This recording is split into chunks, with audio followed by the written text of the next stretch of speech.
You don't wake up screaming. That's the first thing that surprises you. You wake up the way you always do.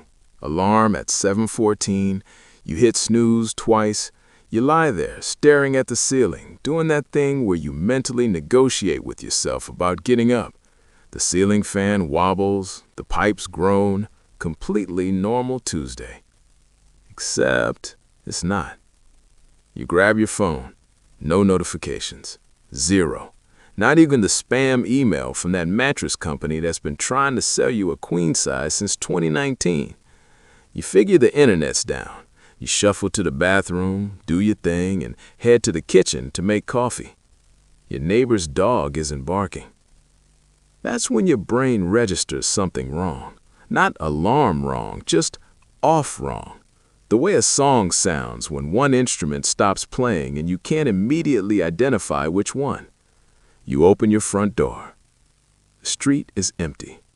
Not Sunday morning empty, not 4 a.m. empty, just cars parked at wrong angles, a bicycle tipped over in the middle of the road, someone's grocery bag split open on the sidewalk, apples rolling slowly toward the gutter like they've got somewhere to be. You stand there in your socks on the cold pavement and you call out. Nothing calls back. Here's the thing about being alone that nobody tells you. The first 48 hours aren't terrifying. They're almost peaceful. Because your brain, this beautiful, dumb organ that's been managing your survival since you were a cell, refuses to process the full scope of what's happening. It gives you information in small doses, like a doctor delivering bad news one sentence at a time. Day one, you drive around. Every gas station empty. Every house empty, every hospital, every Walmart, every bar. You go into a Whole Foods and eat a $22 juice straight from the shelf without paying, and you feel nothing, because money is already a concept that's aging out of relevance by the hour. You try the radio, static on every channel, except one oldie station that's running on automation, playing Don't Stop Believin' into the void, which, all things considered, is either deeply poetic or deeply evil, depending on your mood. You sleep in a hotel that night, presidential suite. You order room service as a joke, then sit on a king-size bed surrounded by pillows, and for the first time, the silence has weight. It presses against your eardrums. You realize you haven't heard another human voice in 31 hours. Day 3 is when you fall apart. Not dramatically, not movie style, where you scream at the sky and shake your fists at God. You fall apart quietly, sitting in a Target in the middle of the toy aisle, holding a stuffed elephant. You don't know why you picked it up. You don't know why you're sitting on the floor. You just are. You cry until there's nothing left to cry. Then you wipe your face, put the elephant in your cart, and get up. Because here's the thing about grief. Grief is real, but so is hunger. And the brain, that same dumb, beautiful survival engine, eventually gets bored of despair and starts asking practical questions. Like, do you know how to get water when the municipal system stops running? Do you know which canned foods have the longest shelf life? Do you know how to start a fire, generate electricity, preserve meat, grow crops, treat an infected wound, set a bone? Spoiler? You know almost none of these things. You know how to stream a show. You know how to parallel park on a good day. You know like 3 chords on a guitar you've been meaning to practice since 2017. Civilization handed you a 10,000-year inheritance, and you spent most of it scrolling. Week 1, you make a list, because that's what you do when you're overwhelmed and you don't know where to start. You make a list. Water, food, shelter, heat, medicine, security, knowledge. 7 words, 7 mountains, and you've got exactly 0 Sherpas. You spend 3 days just driving around collecting books, survival guides, medical textbooks, farming manuals, a complete encyclopedia set from someone's garage that looks like it was never opened. You haul them back to your base, which you've established in a house on a hill with solar panels and a well, because after 72 hours alone, you already understand that location is everything. You read until your eyes burn. You sleep. You read more. You learn things your ancestors knew instinctively that your generation outsourced to apps. How to collect rainwater, how to identify edible plants, how to treat a wound when there's no one to drive you to the ER. You are simultaneously the most educated and most incompetent person on the planet. Month 2 is when something shifts.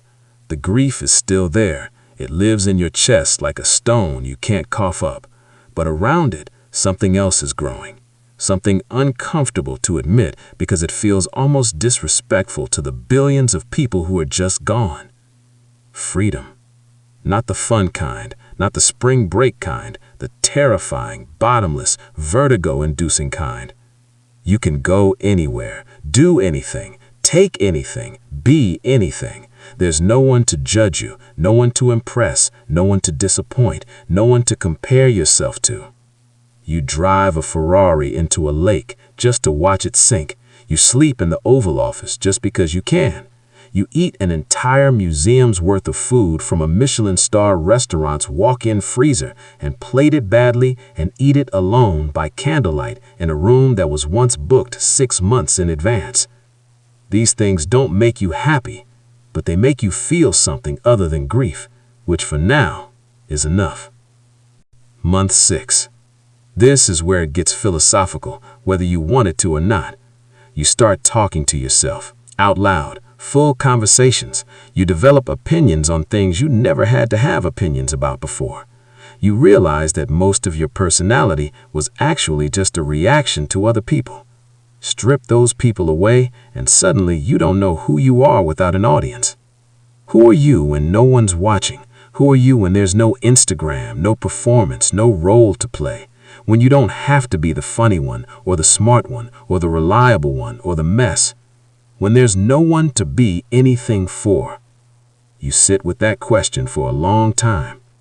The answer that comes back is both smaller and larger than you expected. You are at the absolute core just a creature who wants to survive, create, and connect. That's it. That's the whole program.